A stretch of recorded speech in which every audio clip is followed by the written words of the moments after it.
आज का हमारा टॉपिक है फिरोज तुगलक के सैनिक अभियान। इसके अंतर्गत हम उसके समय में हुए विभिन्न सैनिक अभियानों, उनके परिणामों की चर्चा करेंगे। साथ ही आज हम इस विषय के अंतर्गत उसके समय हुए प्रमुख विद्रोहों पर भी चर्चा करेंगे। फिरोज तुगलक के अभियानों में सबसे महत्वपूर्ण अभियान था बंगाल का अभियान। बंगाल मोहम्मद बिन तुगलक के काल में ही दिल्ली से स्वतंत्र हो चुका था। फिरोज तुगलक के समय यहाँ हाजी इलियास या शमसुद्दीन इलियास शाह नाम का स्वतंत्र शासक शासन कर रहा था। इस समय फिरोज ने बंगाल पर आक्रमण किया क्योंकि 1353 में हाजी इलियास ने दिल्ली सल्तनत के अधीन तिरहुत के क्षेत्र पर आक्रमण कर दिया था। फिरोज ने सामान्यतः आगे बढ़कर अपने साम्राज्य विस्तार की दृष्टि से किसी क्षेत्र पर आक्रमण नहीं किया। सामान्यतः उसने आक्रमण तब किया जब उसके खिलाफ विद्रोह हुए या उसके राज्य में कोई संकट उत्पन्न हुआ। वह अच्छा सेना नायक नहीं था, फिर भी उसके कुछ अभियान जो महत्वपूर्ण हैं उनमें से एक था बंगाल का अभियान।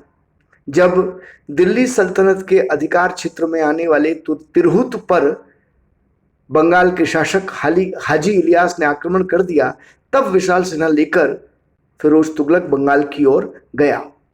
हाजी इलियास की राजधानी थी पांडुआ।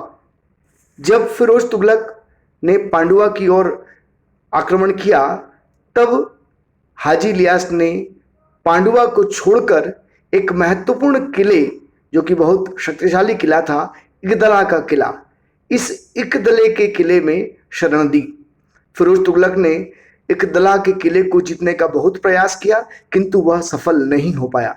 वर्षा ऋतु के कारण फिरोज की सेना की स्थिति ठीक नहीं थी, इसलिए उसे वापस आना पड़ा।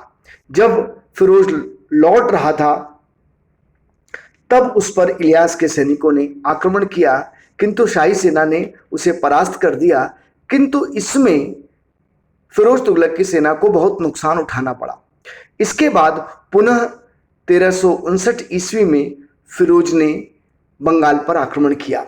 इस समय बंगाल पर सिकंदर का शासन था। इलियास का पुत्र सिकंदर बंगाल की गद्दी पर बैठा था और सिकंदर के कारण पूर्वी बंगाल के पहले के शासक के दामाद जफर खान ने फिरोज से सहायता मांगी। यानी जफर खान ने सिकंदर के विरुद्ध फिरोज तुगलक से सहायता मांगी। फिरोज को बंगाल में आक्रमण करने का एक बहाना मिल गया और उसने पुनः बंगाल पर आक्रमण किया। सिकंदर ने पहले के शासक इलियास की भांति ही अपनी राजधानी को छोड़कर इकदला में शरण ली। फिरोज ने फिर इकदला को लेने का प्रयास किया, किंतु उसका इकदला का आक्रमण विफल रहा और बंगाल अभियान से उसे लौटना पड़ा। इस प्रकार फिरोज तुगलक का बंगाल अभियान असफल रहा। इसमें न केवल उसको आर्थिक क्षति हुई, बल्कि सैनिक हानि भी उसे उठानी पड़ी। फिरोज तुगलक द्वारा उड़ीसा में किए गए आक्रमण की हम चर्चा करते हैं। जब बंगाल से वह लौट आया तो कुछ दिनों तक तो वह अपनी राजधानी में रहा, या जैसा कि अधिकांश इतिहासकारों ने कहा है कि वो जौनपुर में रहा। किंतु इसके बाद उसने उड़ीसा पर आक्रमण किया। उड़ीसा पर हिंदू शासक का अधिकार था। यहाँ इसने जाजनगर पर आक्रमण किया। इस अभियान के समय उसने जगन्नाथपुरी के प्रसिद्ध जगन्नाथ मंदिर को बहुत हानि पहुंचाई। हिंदू शासक ने फिरोज तुगलक का विरोध किया, किंतु अंततः उसे परास्त होना पड़ा। यहाँ पर फिरोज तुगलक की धार्मिक नीति का पता चलता है, उसकी धर्मांधता का पता चलता है। फिरोज ने पुरी के ज्वालामुखी मंदिर को तोड़ फोड़ दिया। यहाँ मंदिर की मूर्ति के टुकड़े को समुद्र में फेंकवा दिया। बाद में जाजनगर के शासक ने विवश होकर फिरोज की अधीनता स्वीकार कर ली और फिरोज तुगलक बहुत सारे भेंट उपहार लेकर जाजनगर से दिल्ली की ओर लौटा। फिरोज तुगलक का नगरकोट अभियान भी काफी चर्चित रहा था। 1360 ईस्वी में फिरोज तुगलक ने नगरकोट के शासक पर आक्रमण किया। यहाँ का शासक हिंदू था। जब मोहम्मद बिन तुगलक की मृत्यु हो गई थी तो उसके बाद नगरकोट के शासक ने अपने आप को स्वतंत्र घोषित कर दिया था। फिरोज ने जब आक्रमण किया तो यहाँ के हिंदू शासक ने 6 महीने तक शाही सेना का प्रतिरोध किया, किंतु अंततः उसे समर्पण करना पड़ा। इतिहासकारों ने नगरकोट के आक्रमण का वर्णन किया है। विशेष रूप से फरिश्ता ने इस आक्रमण का वर्णन किया है। फरिश्ता ने लिखा है कि फिरोज ने यहाँ के ज्वालामुखी मंदिर पर आक्रमण करके वहाँ की मूर्तियों को तोड़ डाला। यहाँ से महत्वपूर्ण बात यह है, जैसा मैंने पहले बताया, पिछले टॉपिक में बताया था, कि फिरोज को ज्वालामुखी मंदिर के आक्रमण के समय लगभग 1300 संस्कृत के ग्रंथ मिले। उसमें से इसने कुछ ग्रंथों का फारसी में अनुवाद करवाया। कुछ ग्रंथों का, जिन ग्रंथों का उसने फारसी से संस्कृत से फारसी में अनुवाद करवाया, उनका नाम दलाइल फिरोज शाही रखा। फिरोज तुगलक का सिंध अभियान बड़ा विवादास्पद रहा। मोहम्मद बिन तुगलक की मृत्यु सिंध में ही हुई थी। जब मोहम्मद बिन तुगलक की मृत्यु हुई थी तब वहाँ विद्रोही शक्तियों ने उसे बहुत नुकसान पहुंचाया था। मंगोल उसके शिविर पर आक्रमण करने के लिए तैयार थे। ऐसे समय में मोहम्मद बिन तुगलक की मृत्यु के समय सिंध के थट्टा में फिरोज तुगलक को शासक घोषित किया गया था। हालांकि दिल्ली पर पहुंचने पर फिरोज तुगलक ने अपना राज्याभिषेक दोबारा करवाया था। ऐसी परिस्थिति में फिरोज में विरोही तत्व मोहम्मद बिन तुगलक की थट्टा में मृत्यु से ही सक्रिय थे। थट्टा में उसकी मृत्यु के समय से ही सक्रिय थे। ऐसे समय में जब विद्रोहियों का एक नेता जाम बावनिया काफी शक्तिशाली बन गया और वो सिंध के कई इलाकों पर धावा बोलने लगा, तब 1361-62 में फिरोज ने अपनी एक विशाल सेना लेकर सिंध पर आक्रमण किया। विद्रोहियों के नेता जाम बावनिया ने बड़ी कड़ाई से, बड़ी हिम्मत से फिरोज तुगलक की शाही सेना का मुकाबला किया और शाही सेना को बहुत क्षति पहुंचाई।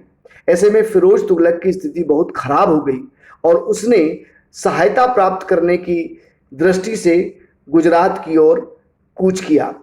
वह गुजरात गया कि वहां से कुछ मदद मिल पाएगी, किंतु गुजरात में शाही सेना कच्छ के रण में फंस गई। इतिहासकारों ने वर्णन किया है कि 6 महीने तक सुल्तान और उसकी सेना के बारे में दिल्ली के लोगों को, राजधानी के लोगों को कोई सूचना ही नहीं मिल पाई। इसके बाद वजीर खाने जहां मकबूल, जो फिरोज तुगलक की अनुपस्थिति में दिल्ली का प्रशासन संभाल रहा था, उस वजीर खाने जहां मकबूल ने दिल्ली से एक बड़ी सेना सुल्तान की सहायता के लिए भेजी और इसके बाद नई सेना के साथ 1363 ईस्वी में फिरोज ने पुनः सिंध के थट्टा पर आक्रमण किया। जाम बमनिया को मजबूर किया गया कि वह दिल्ली सल्तनत की अधीनता स्वीकार कर ले। जब विद्रोहियों के नेता जाम बावनिया ने वार्षिक कर चुकाने का वचन दिया, उसके बाद सुल्तान सिंध अभियान से लौट आया। सिंध अभियान में फिरोज तुगलक को बहुत हानि उठानी पड़ी और कई दिनों तक तो, जैसा मैंने बताया, पता ही नहीं चला कि फिरोज तुगलक और उसकी सेना कहां पर है। इन प्रमुख अभियानों के अतिरिक्त फिरोज तुगलक द्वारा छोटे छोटे अभियान किए गए। उसने कई अभियान विद्रोहियों को दबाने के लिए किया। उसके समय में जो प्रमुख विद्रोह हुए थे उसमें एक गुजरात के सूबेदार दमगानी का विद्रोह बहुत महत्वपूर्ण था। गुजरात के दमगानी का विद्रोह का कारण था कि गुजरात की वसूली का ठेका यहाँ के सूबेदार दमगानी ने ले रखा था, किंतु वह राजस्व की निश्चित रकम को नहीं चुका पा रहा था। इस कारण उसने विद्रोह कर दिया। शाही सेना ने उसे परास्त कर उसे मौत के घाट उतार दिया। यहाँ पर शाही सेना ने बड़ी क्रूरता दिखाई। दमगानी का कटा हुआ सिर दिल्ली के दरबार में भिजवाया गया। इस प्रकार हम देखते हैं कि फिरोज ने हालांकि आदेश दिए थे कि कड़ी सजाएं न दी जाए, लेकिन कई अवसरों पर हम देखते हैं कि उसके सैनिकों ने विद्रोहियों को बहुत ही क्रूर तरीके से दबाया, उन्हें कड़ी सजा दी। मोहम्मद बिन तुगलक की मृत्यु के पहले भी और उसकी मृत्यु के बाद भी कई हिंदू शासक अपने आप को स्वतंत्र कर रहे थे। मोहम्मद बिन तुगलक की मृत्यु के बाद और अधिक हिंदू शासकों ने अपने आप को स्वतंत्र घोषित करना शुरू कर दिया, दिल्ली सल्तनत के विरुद्ध विद्रोह करना शुरू कर दिया। इसमें से ही महत्वपूर्ण थे कुछ उत्तर भारत के जमींदार। इटावा के जमींदारों का विद्रोह बहुत महत्वपूर्ण है। इटावा के जमींदार दिल्ली सल्तनत में अधिकांशतः विद्रोही स्वभाव के थे। वे कर चुकाने से मना कर देते थे। बाद में फिरोज तुगलक ने इटावा के जमींदारों के विद्रोह को दबा दिया। फिरोज तुगलक के समय एक महत्वपूर्ण विद्रोह कटेहर के राजा के द्वारा किया गया। कटेहर बुंदेलखंड में स्थित है। कटेहर का राजा इस समय खड़कू था। कटेहर के राजा ने 2 सैयद मुस्लिमों को मौत के घाट उतार दिया था, इसलिए सुल्तान फिरोज तुगलक उससे नाराज था। उसने बुंदेलखंड के कटेहर के राजा खड़कू के विरुद्ध अभियान किया। राजा खड़कू पहाड़ियों की तरफ चला आया। फिरोज तुगलक ने राजा कटेहर के राजा खड़कू के पलायन के बाद वहां की जनता के साथ बहुत अमानवीय अत्याचार किया, कत्लेआम मचा दिया। फिरोज की आज्ञा से यहां 23,000 हिंदुओं को बलपूर्वक मुसलमान बनाया गया। इस कारण फिरोज की धर्मांधता की नीति की आलोचना भी की जाती है। इसके बाद भी वो बार बार कटेहर जाता रहा और वहां हिंदुओं पर दमन होते रहे। हम देखते हैं कि 1388 में 80 वर्ष की आयु में फिरोज तुगलक का देहांत हो गया और फिरोज तुगलक के बाद एक महत्वपूर्ण शासक नासिरुद्दीन मोहम्मद शाह था और उसके बाद नासिरुद्दीन महमूद शाह शासक बना।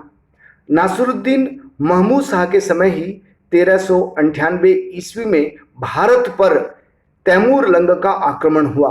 इससे तुगलक साम्राज्य को बहुत धक्का पहुंचा और तुगलक साम्राज्य का पतन होने लगा और 1414 ईस्वी में खिज्र खान ने दिल्ली पर अधिकार कर लिया और एक नए वंश सैयद वंश की नींव डाली। कई बार ये प्रश्न आता है कि तुगलक वंश के पतन के क्या कारण थे। तो तुगलक वंश के पतन के लिए फिरोज तुगलक और फिरोज तुगलक के उत्तराधिकारी तो जिम्मेदार थे ही, किंतु उसके पूर्व के शासक भी इसके लिए जिम्मेदार थे। मोहम्मद बिन तुगलक की नीतियां तुगलक वंश के पतन के लिए महत्वपूर्ण कारण बताई जाती हैं। मोहम्मद बिन तुगलक की जो नीतियां थी, उसकी नई नई योजनाएं थी, उसके परिणाम स्वरूप दिल्ली सल्तनत में अनेक विद्रोह हुए और दिल्ली सल्तनत का विघटन शुरू हो गया। उसी के समय कई राज्यों ने अपने आप को स्वतंत्र घोषित कर दिया। विजयनगर में एक नवीन हिंदू साम्राज्य की स्थापना हुई। इसी प्रकार बहमनी में एक मुस्लिम साम्राज्य की स्थापना हुई। बंगाल भी दिल्ली से स्वतंत्र हो गया और बंगाल बाद में फिरोज तुगलक के समय भी फिरोज तुगलक की अधीनता में नहीं आ सका। सिंध ने भी विरोध किया। सिंध मोहम्मद बिन तुगलक के समय दिल्ली सल्तनत से अलग हो गया था। फिरोज तुगलक के समय भी सिंध ने बहुत नुकसान पहुंचाया। दूसरा महत्वपूर्ण कारण था फिरोज की सैनिक दुर्बलता एवं धर्मांधता की नीति। इतिहासकारों का मानना है कि फिरोज तुगलक के समय सैनिक दुर्बलता चरम पर पहुंच चुकी थी। इतिहासकारों ने ये वर्णन किया है, तत्कालीन इतिहासकारों के वर्णन से हमें पता चलता है कि एक बार एक घुड़सवार सैनिक को सैनिक विभाग में एक अधिकारी को 1 टंका रिश्वत देनी पड़ी। जब वो इस बात को लेकर फिरोज तुगलक के पास गया तो फिरोज तुगलक ने कहा कि हाँ, रिश्वत देकर भर्ती हो जाओ। इससे पता चलता है कि फिरोज तुगलक के समय कितना भ्रष्टाचार बढ़ चुका था और विशेषकर फिरोज की सैनिक संगठन में कितनी दरार पड़ चुकी थी, कितना भ्रष्टाचार फैल चुका था। जो इसने जागीरों को दिया, सैनिकों को जो जागीर प्रदान की, उसके कारण भी फिरोज शाह तुगलक के समय तुगलक वंश का पतन शुरू हो गया था। उसने जो सैनिकों को वंशानुगत बनाने की नीति अपनाई, जैसा कि उसने खुद कहा है कि जब ईश्वर यानी अल्लाह वृद्धावस्था में से किसी को नहीं हटा सकता तो मैं वृद्ध सैनिकों को हटाने वाला कौन होता हूँ। उसने वृद्ध सैनिकों की जगह या सैनिकों की मृत्यु होने के बाद उसके पुत्र और उसका पुत्र न हो तो उसका दामाद न हो तो उसके गुलाम को सैनिक पद दिए जाने की जो नीति अपनाई, उसके कारण सैनिक स्थिति को अधिक धक्का पहुंचा, सैनिक दुर्बलता बढ़ती चली गई। एक महत्वपूर्ण कारण है फिरोज के अयोग्य उत्तराधिकारी। फिरोज के उत्तराधिकारी योग्य नहीं थे और इन अयोग्य उत्तराधिकारियों के समय जब अन्य आक्रमणकारियों ने विरोध किया, अन्य आक्रमणकारियों ने जब आक्रमण किया, तब तुगलक साम्राज्य का पतन हो गया। तुगलक साम्राज्य के पतन का एक महत्वपूर्ण कारण तैमूर लंग का आक्रमण था। फिरोज के कमजोर उत्तराधिकारियों के समय तैमूर लंग का आक्रमण हुआ और तैमूर लंग के आक्रमण ने तुगलक वंश के पतन में महत्वपूर्ण भूमिका निभाई। एक महत्वपूर्ण कारण तुगलक वंश के पतन का था अमीरों के आपसी संघर्ष। अमीरों में आपस में संघर्ष होने लगा था। जैसा कि हम देखते हैं कि कुछ अमीर फिरोज तुगलक के समय वजीर की बढ़ी हुई शक्ति का विरोध करने लगे और बाद में अमीर खुद अपने मनपसंद के शासकों को गद्दी पर बिठाने लगे और जो इनके आपसी संघर्ष हुए उसने भी दिल्ली के पतन को बढ़ावा दिया। एक महत्वपूर्ण कारण है जिसका इतिहासकारों ने विश्लेषण किया है कि दिल्ली सल्तनत की शक्ति सेना पर आधारित थी। वह निरंकुश केंद्रीय शासन व्यवस्था थी। अगर केंद्र में कोई निरंकुश या शक्तिशाली शासक गद्दी पर बैठता था तब तो दिल्ली सल्तनत मजबूत हो सकती थी केवल, लेकिन दुर्बल शासकों के समय यह शक्ति कमजोर होती चली गई। और चूंकि मैंने बताया कि सैनिक शक्ति पर आधारित यह राज्य था, जैसे ही सैनिक शक्ति कमजोर हुई वैसे ही तुगलक साम्राज्य का पतन होने लगा और यही पतन दिल्ली सल्तनत का एक कारण भी था।